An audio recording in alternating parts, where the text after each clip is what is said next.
সংশ্লিষ্টকরণ বিল 2026 সংসদে পাশ করা হোক। যারা এই প্রস্তাবের পক্ষে আছেন তারা হ্যাঁ বলুন। বড় ধরনের কাটছাট ছাড়াই সংসদে 9,38,000 কোটি টাকার বাজেট পাস। আর্থিক খাতে বিশৃঙ্খলা বন্ধের পদক্ষেপ, জুয়া প্রতিরোধ ও সাইবার সুরক্ষা সংশোধন বিল পাস। আর্থিক খাতে যে বিশৃঙ্খলা হয়েছে এটা বন্ধ করার জন্য সমস্ত প্রয়োজনীয় পদক্ষেপ আমরা নিয়েছি এবং এই ধারা অব্যাহত থাকবে।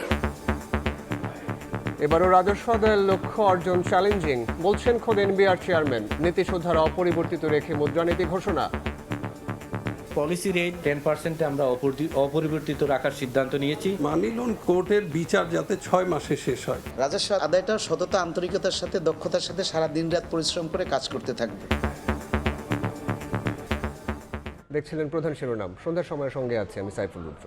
এবার অন্যান্য শীর্ষ সংবাদ। জুলাই মানবতা বিরোধী অপরাধের মামলায় এনুর 10 বছরের কারাদণ্ড। আপিলের ঘোষণা রাষ্ট্র ও আসামি পক্ষের। ওয়াসিম হত্যায় হাসান মাহমুদ, নফেল সহ 22 জনের বিচার শুরু। অন্তর্বর্তী সরকারের দুর্নীতি তদন্ত করবে দুদক। নিষেধাজ্ঞা থাকায় কোনো নামেই কার্যক্রম চালাতে পারবে না আওয়ামী লীগ। কালেমা লেখা সাদা পতাকা ওড়ানোর বিষয়ে সজাগ সরকার। ঋণ খেলাপি হওয়ায় এমপির শপথ নিতে পারবেন না আসলাম চৌধুরী। আদালতে প্রার্থিতা বাতিলের প্রতিবাদে সড়ক অবরোধ। চট্টগ্রাম 4 আসনে ফের হতে পারে নির্বাচন।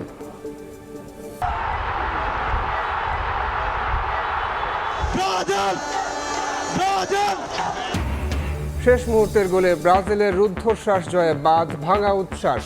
টাইব্রেকারে হট ফেভারিট নেদারল্যান্ডসকে বিদায় করল মরক্কো। জার্মানিকে হারিয়ে প্যারাগুয়ের ইতিহাস।